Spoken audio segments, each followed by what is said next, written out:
একটি দেশ একটি জাতির অগ্রগতির মূল চালিকা এবং শক্তি হলো শিক্ষা। আর এই বিবেচনায় বলা যায় যে শিক্ষাই জাতির মেরুদণ্ড।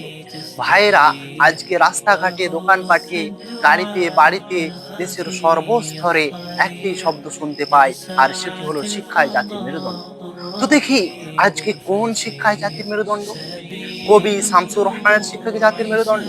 তাসলিমা নাসরিনের শিক্ষা কি জাতির মেরুদণ্ড? যে শিক্ষা কোরআনের বিরুদ্ধে, যে শিক্ষা হাদিসের বিরুদ্ধে, যে শিক্ষা আল্লাহ এবং রাসূলের বিরুদ্ধে চলে, সে শিক্ষা কি করে জাতির মেরুদণ্ড হতে পারে?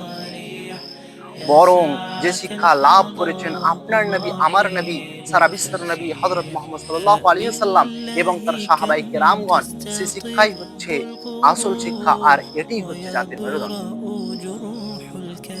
ভাইরা, যেমন একজন ব্যক্তি মেরুদণ্ড বিহীন সোজা হয়ে দাঁড়াতে পারে না, ঠিক তেমনি ওই ব্যক্তি শিক্ষা ব্যতীত দুনিয়ার বুকে চলাচল করতে পারে না।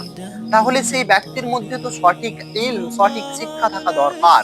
আর সঠিক শিক্ষা তখনই থাকবে যখন সে আল্লাহ এবং তার রাসূলের আনুগত্য করবে এবং তার শিক্ষা অনুযায়ী শিক্ষা গ্রহণ করবে।